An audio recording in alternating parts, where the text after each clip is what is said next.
Hello बच्चों, कैसे हैं आप लोग। I hope you are doing great at home. चलिए आज हम लोग बढ़ते हैं फर्स्ट ऑर्डर काइनेटिक्स की तरफ। लास्ट लेक्चर में हम लोगों ने जीरो ऑर्डर काइनेटिक्स के बारे में देखा था, उसके सारे फंडामेंटल्स पढ़े थे। आज हम लोग फर्स्ट ऑर्डर काइनेटिक्स के बारे में पढ़ेंगे और उसके सारे फंडामेंटल्स पढ़ेंगे। एक चीज ध्यान दीजिएगा, सबसे ज्यादा क्वेश्चंस किससे आते हैं? फर्स्ट ऑर्डर काइनेटिक्स से। तो इस टॉपिक को बहुत अच्छे से करना, बहुत ज्यादा वेरिएशंस फिजिबल है, बोर्ड हो या कॉम्पिटिटिव एग्जाम हो, नीट जेई कुछ भी हो, सबसे ज्यादा क्वेश्चंस फर्स्ट ऑर्डर काइनेटिक्स से आते हैं। तो शुरू करते हैं हम लोग हमारा आज फर्स्ट ऑर्डर काइनेटिक्स की कहानी। मान लेते हैं एक रिएक्शन हो रहा है जहां पर रिएक्टेंट है ए, वो कन्वर्ट हो रहा है प्रोडक्ट में। जहां पर रिएक्टेंट है ए, वो कन्वर्ट हो रहा है प्रोडक्ट में। अगर फर्स्ट ऑर्डर काइनेटिक्स को फॉलो कर रहा है तो इसके लिए रेट लॉ क्या बन जाएगा? Rate is equal to k into a to the power 1। ये स्टोक्योमेट्रिक पावर 1 बताएगा कि ये कौन सा ऑर्डर काइनेटिक्स फॉलो कर रहा है, फर्स्ट ऑर्डर काइनेटिक्स। अब देखिए यहां पर अगर ये फर्स्ट ऑर्डर काइनेटिक्स फॉलो कर रहा है तो रेट वर्सेस कंसंट्रेशन का अगर मैं ग्राफ ड्रॉ करूं, रेट वर्सेस कंसंट्रेशन का अगर मैं ग्राफ ड्रॉ करूं तो रेट वर्सेस कंसंट्रेशन का ग्राफ क्या आएगा? Straight line. कैसे? ये रेट हो जाएगा y और ये हो जाएगा x और ये हो जाएगा m। तो बच्चों यहां से अगर आप देखें तो स्लोप किसके बराबर होगा? कांस्टेंट k के बराबर। स्लोप किसके बराबर होगा? रेट कांस्टेंट k के बराबर। तो ये ग्राफ का नेचर होगा for rate versus concentration. Rate versus concentration for first order का ग्राफ का नेचर ऐसा कुछ होगा। तो ये ग्राफ देख लीजिए। चलिए अब हम लोग आगे की तरफ बढ़ते हैं। इसके लिए इंटीग्रेटेड रेट इक्वेशन निकालते हैं। मैंने कहा था आपको इंटीग्रेटेड रेट इक्वेशन क्या होता है। इंटीग्रेटेड रेट इक्वेशन वो रेट इक्वेशन है जहां पर हर फर्स्ट ऑर्डर रिएक्शन उसी इक्वेशन को फॉलो करेगा, उसको हम लोग कहते हैं इंटीग्रेटेड रेट इक्वेशन। जैसे जीरोथ ऑर्डर के लिए भी इंटीग्रेटेड रेट इक्वेशन निकाला था, वैसे फर्स्ट ऑर्डर के लिए भी निकाल लेते हैं। चलिए रेट को हम लोग क्या लिख सकते हैं? Minus of DA by D T, और ये क्या हो जाएगा? के इंटू ए, या के ए लिख लेता हूं ब्रैकेट में, ए नहीं, ए उसका कंसेंट्रेशन। अब देखिए मैं इस ए को यहां ले जाता हूं, dt को यहां ले जाता हूं और इस नेगेटिव पार्ट को वहां ले जा रहा हूं, तो ये किस में कन्वर्ट हो जा रहा है? माइनस को मैं उधर भेज रहा हूं। तो da बाई ए, ये ए को यहां भेज दिया, माइनस को वहां भेजा तो minus k dot d t. D A by A is equal to minus k dot d t. अब देखिए at time t equal to 0, initially time t equal to 0 पे ए किसके बराबर था? ए नॉट। ए का कंसेंट्रेशन किसके बराबर था? ए नॉट। क्योंकि इनिशियली ए नॉट क्या होता है मैंने बताया था, ए नॉट क्या होता है? Initial concentration. जब रिएक्शन स्टार्ट हो रहा होता है तब जो कंसेंट्रेशन लेते हैं वो ए नॉट होता है। जीरो ऑर्डर रिएक्शन ही होता है तो सेम चीज। और at time t is equal to T पे ए क्या हो जाएगा? ए टी के बराबर। ए का कंसेंट्रेशन किसके बराबर हो जाएगा? A T. क्लियर है इतना? तो चलो इस इंटीग्रेटेड रेट इक्वेशन के लिमिट्स आ गए। वो क्या आ गए? ए जीरो से लेके ए टी। यहां पर क्या आ जाएगा बच्चों? D A by A is equal to minus of K integration of D T, और लिमिट्स क्या आ जाएगी? जीरो से लेके T. D A by A, D A by A का इंटीग्रेशन क्या होता है? आप लोग पढ़ चुके हैं L N A. L N A क्या होता है? Log base E A. हाँ या ना? D A by A, 1 by A dot D A, इसको ऐसे ही तो लिख सकते हैं 1 by A dot D A. तो इसका इंटीग्रेशन किसके बराबर होता है? एल एन ए के बराबर। तो एल एन ए लिमिट्स कहां से कहां लगाएंगे? ए जीरो से ए टी तक। लिमिट्स ए जीरो से ए टी। यहां पर माइनस के और डी टी का इंटीग्रेशन क्या हो जाएगा? टी। तो माइनस ऑफ के इंटू टी, लिमिट होगी जीरो से लेके टी। अब देखो अगर इसको सॉल्व करें तो ये किस में कन्वर्ट होगा? L N A T minus L N A zero is equal to minus of K T minus zero, तो ये हो जाएगा के टी। क्लियर है इतना?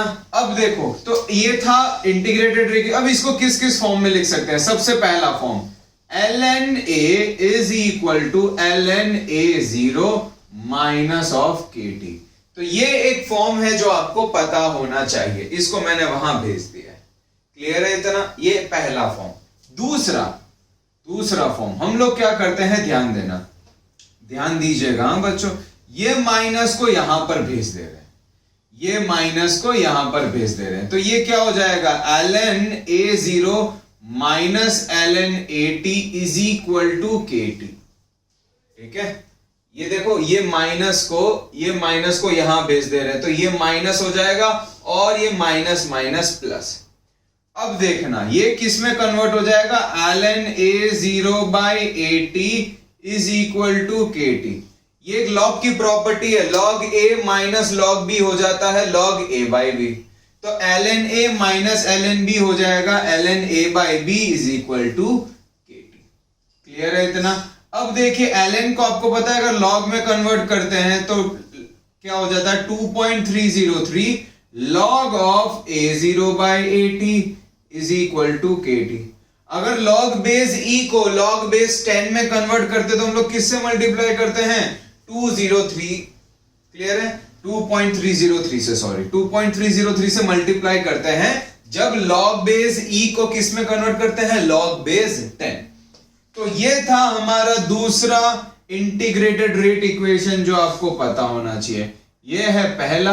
हालांकि इसके ऊपर कोई ज्यादा लोड लेने की जरूरत नहीं, इससे बस एक ग्राफ है, एक ग्राफ है जो ग्राफ बनेगा इससे।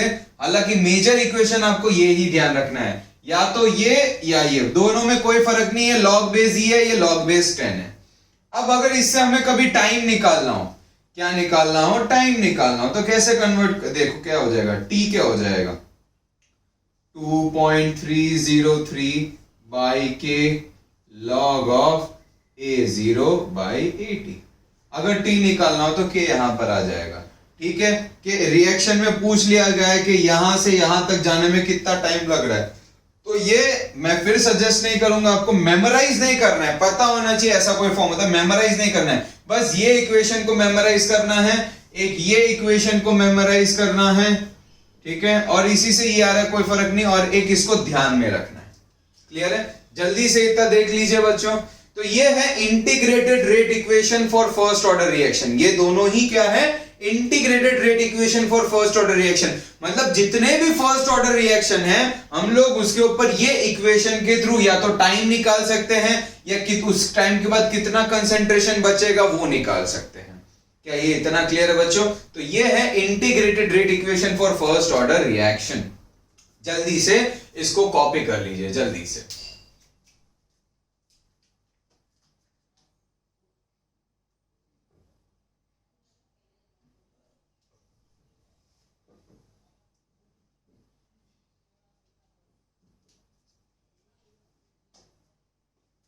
ठीक है, तो अब इसका एक एक्सपोनेंशियल फॉर्म भी निकाल लेते हैं, रेट इक्वेशन का एक एक्सपोनेंशियल फॉर्म भी निकाल लेते हैं, रेट इक्वेशन का एक एक्सपोनेंशियल फॉर्म भी निकाल लेते हैं।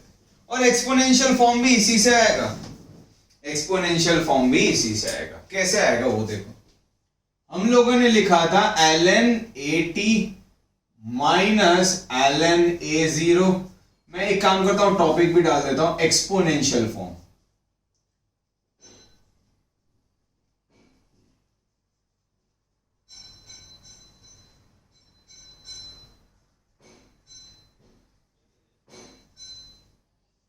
Exponential form of first order. वो जो निकाला था वो क्या था, इंटीग्रेटेड रेट इक्वेशन। ये एक्सपोनेंशियल फॉर्म है।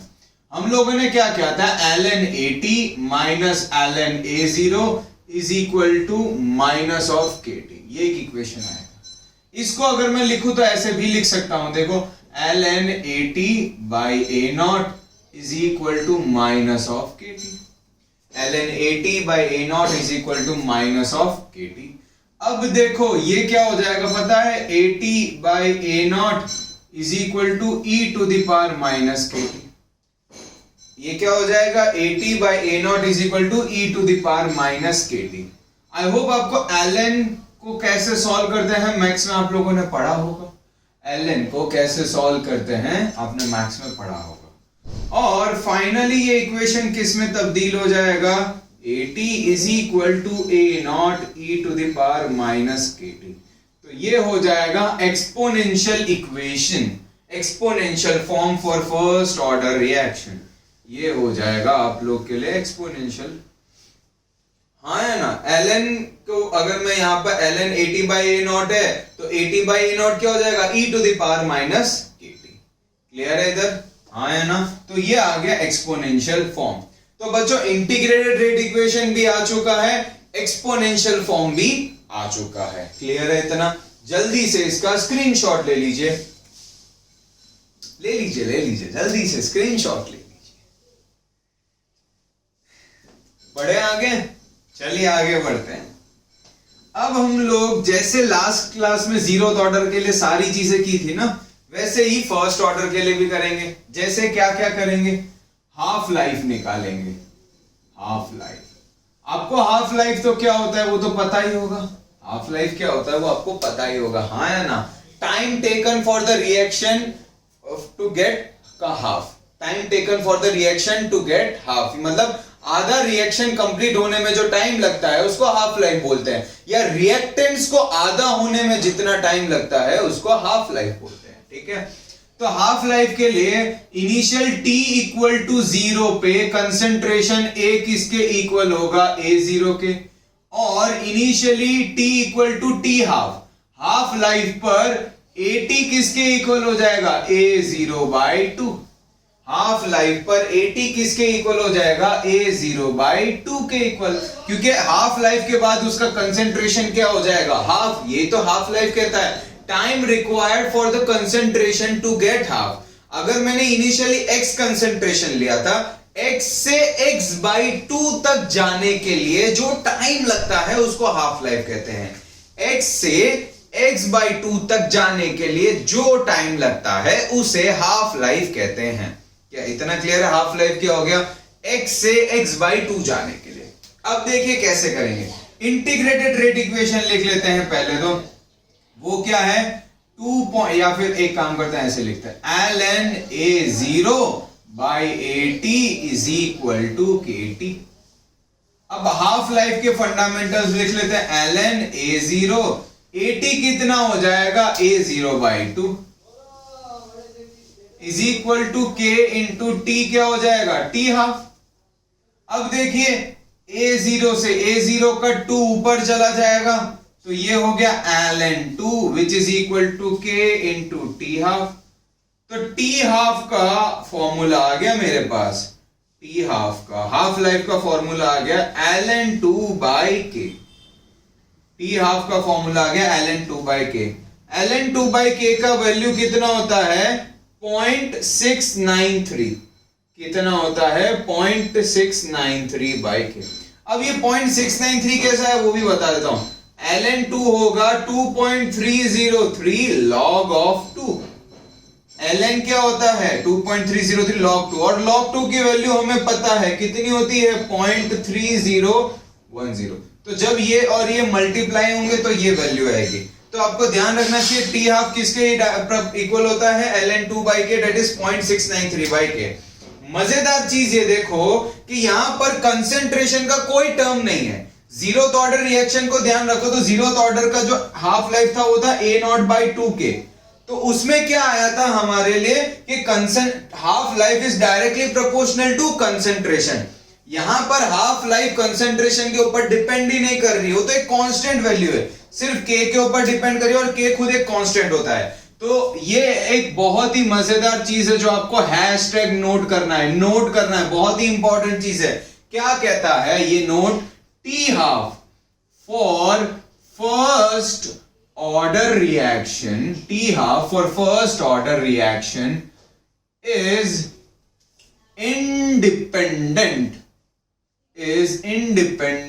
of concentration या initial concentration, is independent of initial concentration of reactant। reactant का क्या concentration लिया है उसके ऊपर हाफ लाइफ डिपेंड नहीं करेगी, वो एक कांस्टेंट वैल्यू है। तो अगर इसका ग्राफ आप देखना चाहें तो इसका ग्राफ कुछ ऐसा होगा, T half versus concentration, it will be a straight line parallel to axis, क्योंकि ये वैल्यू एक कांस्टेंट होगी जिसका वैल्यू होगा 0.693/k। ये कांस्टेंट वैल्यू है जो कंसेंट्रेशन के ऊपर डिपेंड नहीं कर रहा है, जो कंसेंट्रेशन के ऊपर डिपेंड नहीं कर रहा है। जल्दी से लिख लीजिए इस चीज को।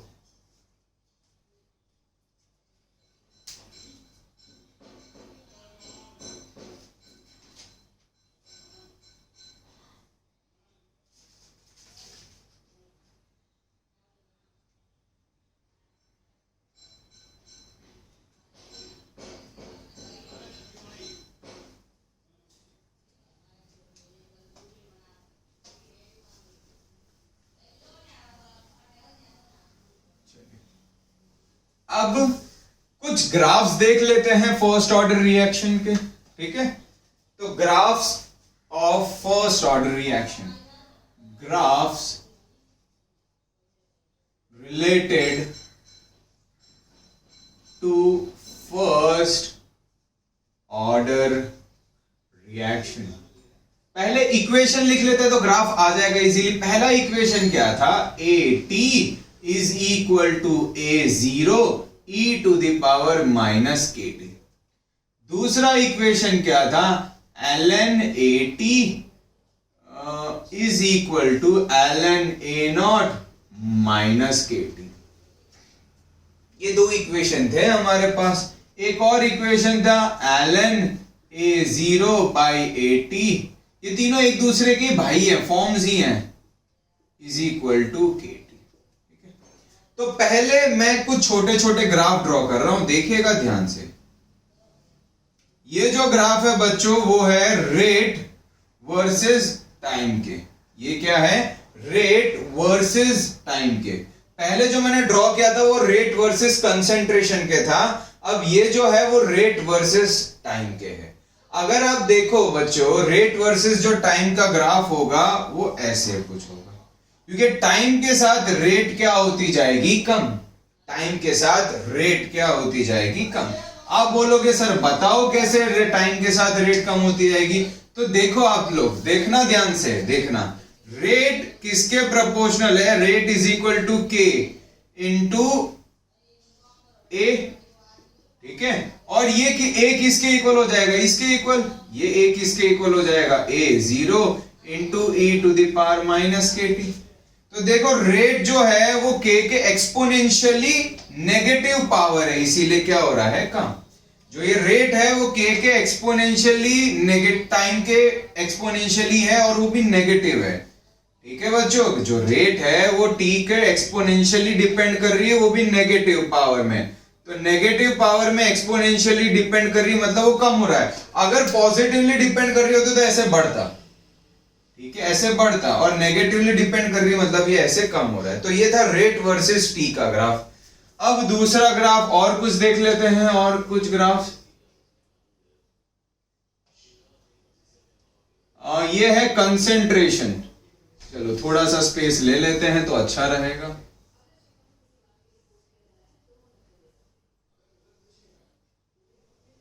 यह है कंसेंट्रेशन वर्सेस टाइम। कंसेंट्रेशन मतलब AT।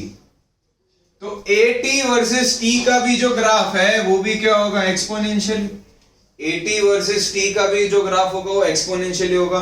और ये देखो, ये जीरो को कभी टच नहीं होगा, ये जीरो को कभी टच नहीं होगा, क्योंकि AT किसके इक्वल है, A0 e to the power minus KT। Exponentially depend कर रहा है नेगेटिव पावर में, तो धीरे धीरे धीरे धीरे वो क्या होता रहेगा, कम। तो यहां पर आप एक बहुत अच्छी चीज इन्फ्रेंस में ले सकते हो, नोट। और ये नोट बहुत इंपॉर्टेंट है। रिएक्शंस हैविंग ऑर्डर 1 और more than 1, reactions having order 1 or more than 1 will never lead to completion।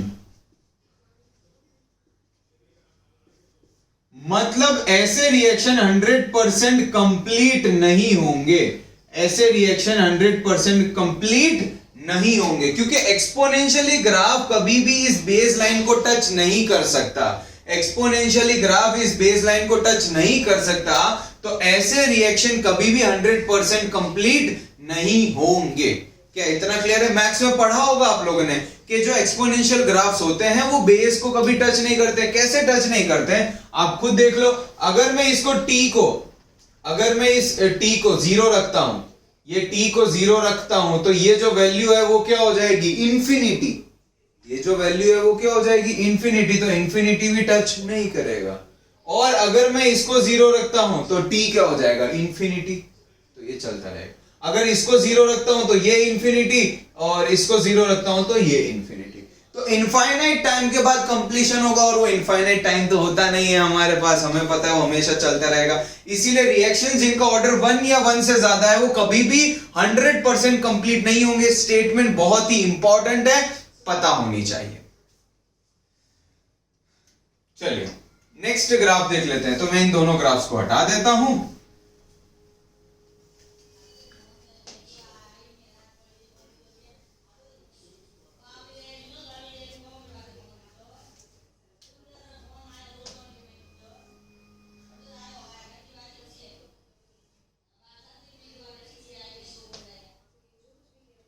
मान लेते हैं ये ग्राफ है ln80 वर्सेस t।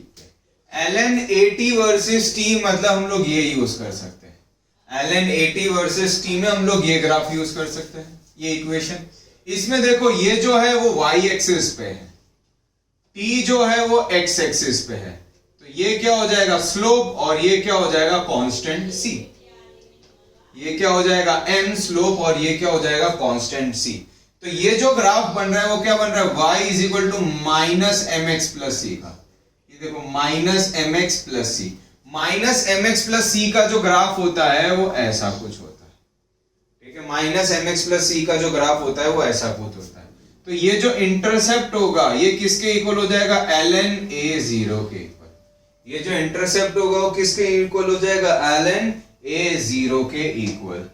और यहां से जो स्लोप आएगा वो स्लोप किसके इक्वल आएगा? माइनस के। यहां से जो स्लोप आएगा वो स्लोप किसके इक्वल आएगा? माइनस के इक्वल। ठीक है, इसमें एक और ग्राफ, एक और वेरिएशन हो सकता है बच्चों। वो क्या है वो देख लेते हैं। log ऑफ a0 दे दिया जाए, log of a0 versus time दे दिया जाए। तो log में देखो इस ln के इक्वेशन को हमें log में कन्वर्ट करना पड़ेगा। इस ln की इक्वेशन को log में कन्वर्ट, अगर log में कन्वर्ट करूंगा तो देखो यहां पर क्या हो जाएगा? 2.303 log 80 is equal to 2.303 log a0 minus kt। ये तो आपको पता ही है ना, ln को log में कन्वर्ट करते हैं तो 2.303 से मल्टीप्लाई करते हैं। ln को log में कन्वर्ट करते हैं तो 2.303 से मल्टीप्लाई करते हैं। तो ये ग्राफ वहां से हो जाएगा। अब पूरे को मैं किससे डिवाइड कर देता हूं? 2.303 को पूरे से डिवाइड कर देता हूं। अब जब पूरे को 2.303 से डिवाइड करूंगा तो यहां पर क्या बचेगा? log 80, क्योंकि ये डिवाइड होके तो 1 हो जाएगा। यहां पर क्या बचेगा? सिर्फ log a0, क्योंकि ये डिवाइड होके 1 हो जाएगा। और यहां पर क्या बचेगा? k by 2.303 into t। ठीक है, k बाई 2.303 इंटू टी। ये इसको पूरे से डिवाइड कर दिया तो ये 1, ये भी 1, और यहां पर ये आ जाए। अब अच्छे से देखें तो ये जो है मेरा y है, ये जो है मेरा है x। तो ये क्या हो जाएगा? स्लोप m, और ये क्या हो जाएगा? Constant c। तो ये y is equal to M X by C का ही फॉर्म है। y is equal to M X by C का ही फॉर्म है, जिसमें ये जो होगा वो किसके इक्वल होगा? सॉरी, log 80 होगा। ये जो होगा वो किसके इक्वल होगा? log a0 के इक्वल। और ये जो स्लोप होगा वो होगा माइनस के बाई 2.303। जो स्लोप होगा वो होगा माइनस के बाई 2.303 के। क्या इतना क्लियर है बच्चों? जल्दी से इसको स्क्रीनशॉट ले लीजिए, जल्दी से इसका स्क्रीनशॉट ले लीजिए।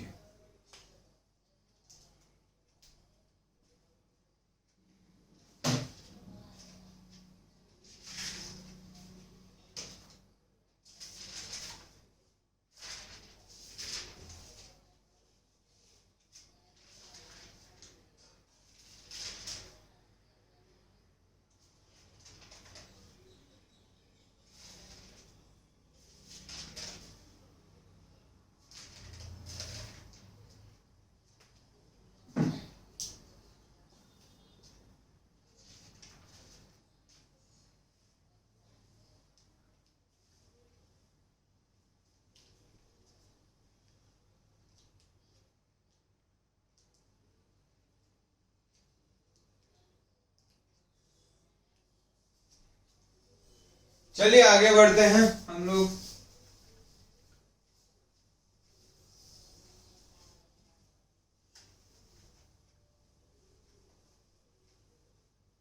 पहले तो ये देख लेते हैं कि कौन कौन से टाइप ऑफ रिएक्शंस इसको फॉलो करते हैं, फर्स्ट ऑर्डर रिएक्शन को।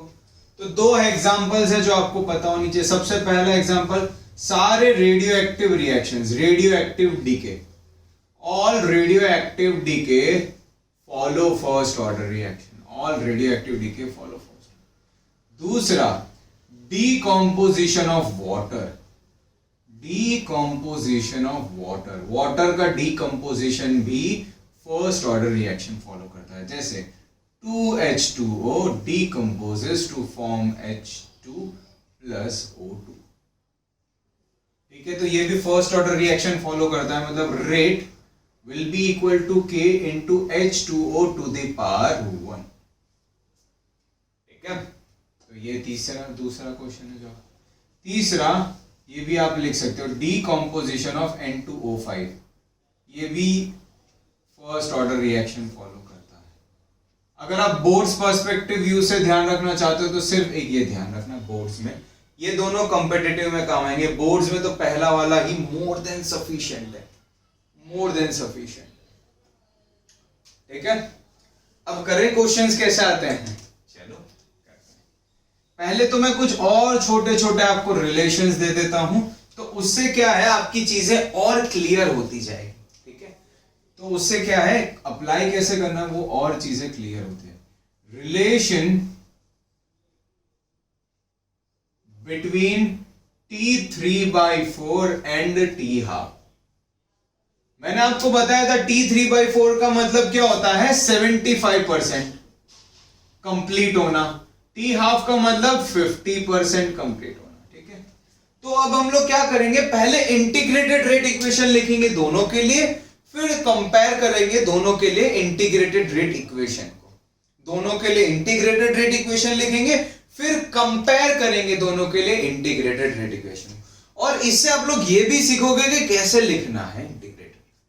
जैसे पहले तो एक बार जनरल रिएक्शन लिख लेता हूं। तो फर्स्ट ऑर्डर का इंटीग्रेटेड रेट इक्वेशन क्या होता है, 2.303 log A0 by AT is equal to KT। तो ये है इंटीग्रेटेड रेट इक्वेशन। ठीक है, फर्स्ट। अब मैं मान लेता हूं मुझे T12 के लिए लिखना है या T3/4 के लिए लिखना है, फॉर T3/4। अब T3/4 के लिए बच्चों देखो, AT किसके इक्वल हो जाएगा, A0/4 के। AT किसके इक्वल हो जाएगा, A0/4, क्योंकि AT क्या बताता है, 75% रिएक्शन कंप्लीट होने का। AT क्या बताता है, 3/4 क्या बताता है, 75% रिएक्शन कंप्लीट हो चुका है। तो AT क्या बताता है, 75% रिएक्शन कंप्लीट हो चुका है। तो हो चुका है तो 75% रिएक्टेंट किस में कन्वर्ट हो चुका होगा, प्रोडक्ट में। तो बचेगा कितना, A0/4, दैट इज 25% ही बचेगा ना। तो देखो आप लोग चाहो तो ऐसा भी लिख सकते हो, AT क्या हो जाएगा, A0 इतना लिया था माइनस 75%, तो 75/100 इंटू A0, क्योंकि 75% रिएक्शन कंप्लीट हो चुका है। 75% कंप्लीट हो चुका मतलब 75% रिएक्टेंट प्रोडक्ट में कन्वर्ट हो गया है। ध्यान देना बच्चों, बहुत बच्चे यहीं पर गलती करते हैं। मैंने लास्ट क्लास में भी सिखाया था कि A 40% का मतलब क्या होता है, 40% का मतलब 40% कंप्लीट हो चुका है। तो AT क्या हो जाएगा, 60% बचेगा। यहां पर 75% कंप्लीट हुआ है, मतलब बचेगा कितना, 25%। तो मैंने वही लिखा है, डायरेक्टली लिख लिया था A0/4। अब चाहते हैं कि सर बताइए ये कैसे आएगा, तो ये देखिए AT क्या हो जाएगा, A0 इतना था माइनस 75% कंप्लीट हो गया है, तो 75/100 इतना कम होगा, कंप्लीट हुआ उतना कम होगा। अगर इसको सॉल्व करोगे तो ये क्या आ जाएगा, A0 minus 3A0/4 which will be equal to A0/4। ठीक है, हाँ या ना, 75% कंप्लीट होने का मतलब इतना रिएक्टेंट कम हो रहा है ना, 75% ऑफ A0 कम हो रहा है, तो बचेगा कितना, इतना माइनस करने।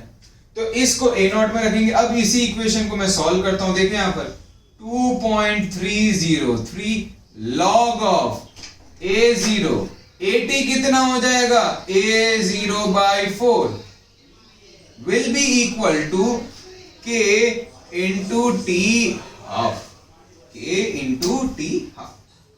क्लियर है? अब देखिए और आगे करते हैं 2.303, ये देखिए ये a0 से a0 कैंसिल हो जाएगा, तो यहां पर क्या बचेगा, log 1 बाय, ये 4 ऊपर आ जाएगा, तो log 4 is equal to k into, sorry ये t3 बाई 4 होगा, ये हो जाएगा k t3 बाई 4।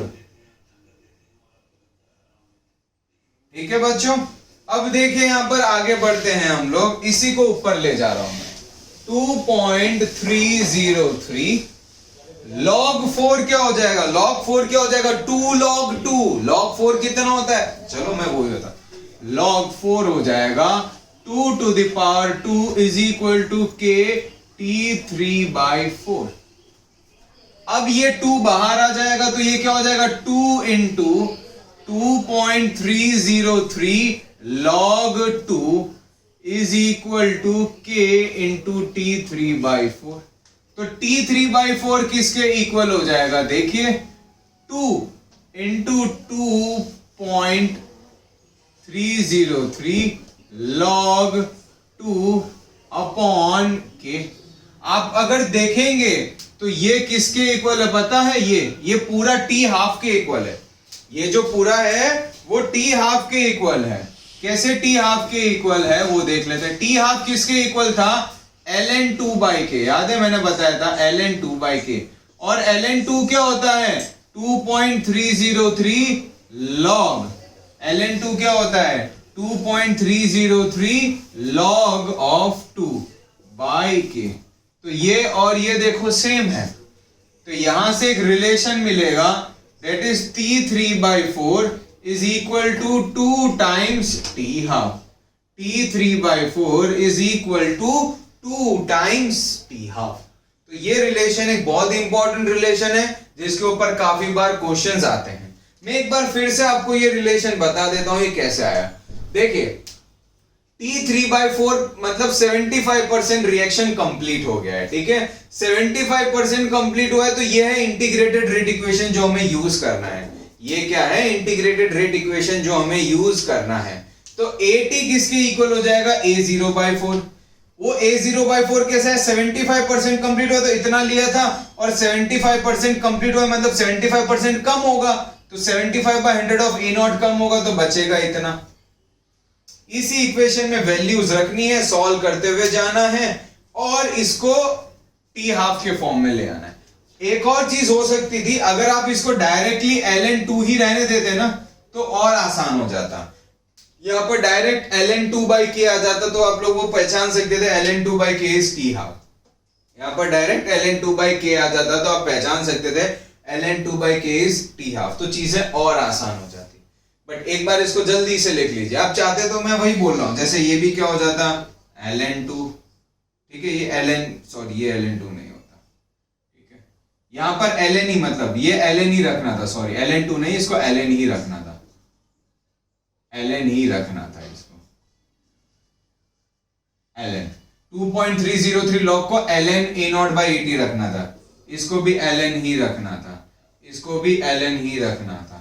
तो यहां पर जो आता ना फाइनली ये ln 2 आता, ये ln 2 आता, ठीक है। क्या ये चीज क्लियर हो गई बच्चों, हाँ या ना? देखिए जल्दी से स्क्रीनशॉट ले लीजिए।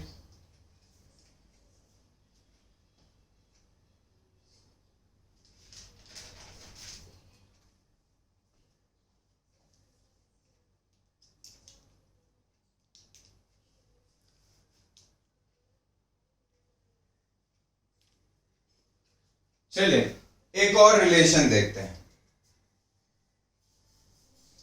एक और मजेदार रिलेशन देखते हैं, मजेदार, मजा आ जाएगा।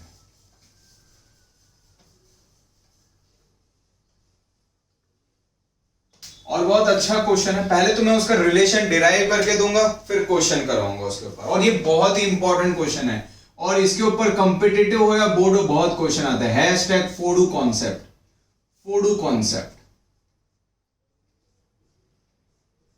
ये क्वेश्चन कब यूज होगा? When total pressure is given. जब टोटल प्रेशर दिया जाए तब आप ये कॉन्सेप्ट यूज कर सकते हैं, when total pressure is given, या प्रेशर दिया गया है, छोड़ो ना total pressure, when pressure is given, जब प्रेशर दिया जाए तब आप ये कॉन्सेप्ट यूज कर सकते हैं, ठीक है। व्हेन प्रेशर इज, देखिए मान लेते हैं एक रिएक्शन हो रहा है, मान लेते हैं एक रिएक्शन हो रहा है, ए गिविंग मी बी प्लस सी, ऐसा कुछ मान लेते हैं reaction, and it follows first order kinetics. क्या फॉलो कर रहा है? फर्स्ट ऑर्डर काइनेटिक्स, ऐसा लिखा गया होगा, ए गिविंग मी बी प्लस सी, मान लेते हैं एक ऐसा रिएक्शन है, फॉलोइंग फर्स्ट ऑर्डर काइनेटिक्स, ठीक है। और ऐसा दिया होगा at T equal to 0 total pressure, मान लेते हैं पीटी ही ले लेते हैं, टी इक्वल टू 0 पे PT is PT, total pressure is PT, या एक काम करते हैं इसको ऐसा कुछ करें, T इक्वल टू 0 पे टोटल प्रेशर Pi है इनिशियल, और T इक्वल टू T पर टोटल प्रेशर Pt है। ये जो दोनों मैंने लिखे हैं वो टोटल प्रेशर है, हाँ टोटल प्रेशर, बच्चों ध्यान देना, टोटल प्रेशर कि 0 टाइम पर इतना टोटल प्रेशर होगा और T टाइम पर इतना टोटल प्रेशर होगा। तो एक रिलेशन डिराइव करेंगे, कैसे करेंगे वो देखिए, A giving me B plus C। अब ध्यान दीजिए, इनिशियली जो भी प्रेशर होगा वो इसी की वजह से होगा, क्योंकि इनिशियली रिएक्शन स्टार्ट नहीं हुआ होगा, T इक्वल टू 0 पे रिएक्शन स्टार्ट नहीं हुआ है, तो इन दोनों का कंसेंट्रेशन 0 होगा, नंबर ऑफ मोल 0 होंगे, रिएक्टेंट या फिर वेसल में सिर्फ कौन प्रेजेंट होगा? A। अब क्योंकि वेसल में सिर्फ A प्रेजेंट है तो जो भी प्रेशर होगा वो सिर्फ A का ही होगा, तो जो भी टोटल प्रेशर होगा वो किसका होगा? सिर्फ A का। जो भी टोटल प्रेशर है वो सिर्फ किसका होगा बच्चों? A का। क्लियर है इतना? अब देखो ध्यान से, मान लेते हैं इसके x मोल्स कम हो जाते हैं, तो रिएक्शन जैसे ही होता है एट टाइम ये हो जाता है T इक्वल टू 0 पे, ये T इक्वल टू T पे, x मोल्स कम हो जाते हैं तो उतना ही प्रेशर कम होगा, और यहां पर x मोल्स बनेंगे, यहां पर भी x मोल्स बनेंगे, मतलब उतना ही प्रेशर बढ़ेगा। मान लेते हैं इसका x प्रेशर कम हो रहा है या x मोल्स कम हो रहे हैं, क्योंकि moles is directly pressure is directly proportional two moles, जितने मोल्स कम होंगे उतना ही प्रेशर कम होगा। तो x मोल्स कम हो रहे हैं तो x मोल्स बनेंगे, x मोल्स जितना प्रेशर कम होगा x मोल्स जितना प्रेशर बढ़ेगा, और ये x कैसे आया? स्टोइकियोमेट्रिक कोएफिशिएंट से। अगर यहां पर 2 भी होता तो ये 2x होता। स्टोइकियोमेट्री यही तो कहती है 1, अगर x मोल्स कम हो रहे तो x मोल्स बढ़ रहे हैं। अब इस दोनों का स्टोइकियोमेट्रिक कोएफिशिएंट 1 है, अगर गलती से इसका 2 होता तो ये 2x होता, गलती से इसका 3 होता तो ये 3x होता। क्लियर हो रहा है? अब T इक्वल टू T पर टोटल प्रेशर क्या है? At time T equal to T पर टोटल प्रेशर क्या है? P टोटल किसके बराबर है? Pi minus x plus x plus x। ये प्रेशर प्लस ये प्रेशर प्लस ये प्रेशर ही तो टोटल प्रेशर के इक्वल होगा। तो देखो P टोटल किसके इक्वल हो जाएगा? Pi प्लस x के। तो यहां से आप देखिए x किसके इक्वल हो जाएगा? Pt माइनस Pi के। x किसके इक्वल हो जाएगा? Pt माइनस Pi के। अब आप बोलेंगे सर x निकालने की जरूरत क्या थी? आप बोलेंगे सर x निकालने की जरूरत ही क्या थी? तो अब मैं बताता हूं जरूरत क्या थी। अब अगर मैं इसका इंटीग्रेटेड रेट इक्वेशन लिखूं तो वो क्या होगा? 2.303 log P0 by PT is equal to KT। ये PT अलग है, हा? ये PT क्या है? प्रेशर है टाइम T, और ये PT कैपिटल T टोटल है, और ये P0 इसका इनिशियल प्रेशर होगा। और एक चीज ध्यान रखना, ये हमेशा सिर्फ रिएक्टेंट के लिए ही अप्लाई होगा। कोई भी चीज, ये जो इंटीग्रेटेड रेट इक्वेशन है ना, ये सिर्फ रिएक्टेंट के लिए ही अप्लाई है, क्योंकि जो ऑर्डर देते हैं हम लोग विद रिस्पेक्ट टू रिएक्टेंट ही देते हैं। रेट लॉ में भी सिर्फ रिएक्टेंट ही यूज करते हैं। तो ये एक जनरल इक्वेशन है, जैसे A0 by AT होता है वैसे P0 by PT है।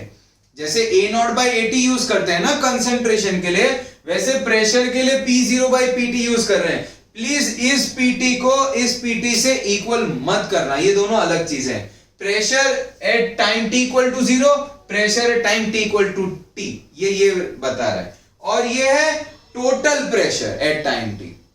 हमें रिएक्टेंट का प्रेशर निकालना होगा। तो देखो T इक्वल टू 0 पर P0 किसके इक्वल हो जाएगा? PI के।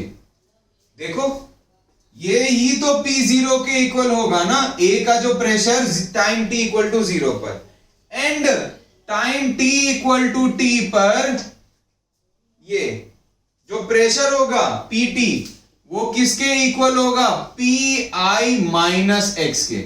हमें सिर्फ किसके रिस्पेक्ट में लिखना है? रिएक्टेंट के रिस्पेक्ट में। हमें सिर्फ किसके रिस्पेक्ट में लिखना है? रिएक्टेंट। तो रिएक्टेंट के लिए इनिशियल प्रेशर PI, रिएक्टेंट के लिए final pressure PI minus X। तो PI P0 हो जाएगा और ये जो टर्म है वो क्या हो जाएगा? PT, छोटा t। ये टोटल प्रेशर है, ये pressure at time T of reactant, pressure at time equal to 0 of reactant, pressure of at time T of reactant, pressure at time T equal to 0 of reactant. अब देखो X हम लोगों ने निकाला था, X क्या था? PT माइनस PI, तो minus of PT minus PI, तो ये हो जाएगा माइनस PT। तो देखो 2 टाइम्स PI माइनस PT, ये खुलेगा तो minus PT minus minus plus PI हो जाएगा। तो ये जो इक्वेशन है ये फाइनली किस में कन्वर्ट हो गया? 2.303 log PI upon 2PI minus PT is equal to K into T। अब इसमें PI और PT की जो वैल्यूज दी गई है वो रखो और आपका क्वेश्चन सॉल्व करो। PI और PT की जो वैल्यूज दी गई है वो रखो और आप लोग आपका क्वेश्चन सॉल्व करो। तो इसके ऊपर हम लोग काफी क्वेश्चंस एक लाइव क्लास के थ्रू लेंगे। क्लियर है बच्चों? इसके ऊपर काफी क्वेश्चंस एक लाइव क्लास के थ्रू लेंगे हम लोग।